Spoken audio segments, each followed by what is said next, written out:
akin.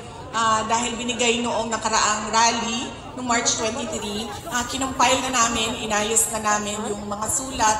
At maghanap ako ng oras, baka mamayang gabi or bukas ng umaga na mag-online at basahin yung mga sulat ninyo para sa birthday ni Pangulong Rodrigo Duterte at mga sulat ninyo ng suporta sa kanya. Maraming salamat din sa mga nagpadala ng sulat diretso sa loob. Nagsasabi po ang detention center na sulat lang ang pwede ninyong ipadala dahil meron po silang mga natanggap na packages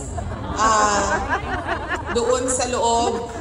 At yun po, nakita ninyo ang kinuha namin kahapon dahil bawal po yun dyan sa kanila sa loob. Kaya ang pwede nyo lang pong ipadala sa loob ay letters lang or cards, of course, birthday cards. Pero hindi kayo pwede magpadala ng gamit.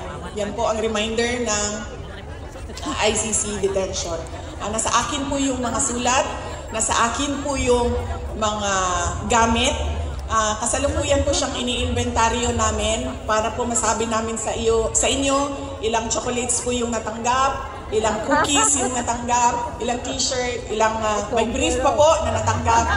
Meron po nandun sa amin. Meron pa po medyas at iba't iba pang mga gamit, no? Napag-usapan namin noong mga kasamahan ko habang kami ay nag-inventaryo dahil sobrang dami ng tsokolate na alam naman nating diabetic si Pangulong Duterte. Nakikita mo doon sa inventory yung best of Europe na chocolates. Sabi ko sa mga kasamahan ko, tikman natin to isa-isa para masabi natin anong bansa ba talaga dito sa Europe ang pinakamasarap pang tsokolate. But more than that, dahil sobrang dami talaga niya, ay napag-usapan namin, nadadalhin namin siya doon sa Davao City, sa House of Hope. Ito yung Children with Cancer na laging pinupuntahan ni Pangulong Rodrigo Duterte. Ito yung parang mga bata na lagi niyang kinakausap, binibisita at nagpa-party sila doon sa mga bata na may cancer.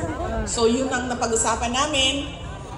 Dalhin na lang namin at ihatid namin doon at i-update lang namin kayo na na-deliver na namin sa House of Hope yung mga tsokolate na pinadala ninyo at hindi din naman pwedeng ipasok sa loob ng detention center. So, yes. Book compilation ng mga letters ng mga Filipino all over, especially from Norway, na traffic lang daw. Meron kaming circulate na book.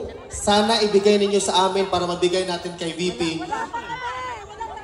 So, sobrang dami siguro. Tinago. Huwag nyo namang itago. Ayan yung libro. Tingnan nyo. Yan na libro, ma'am. Para magsilat sila lahat, ibibigay po namin sa iyo mamaya.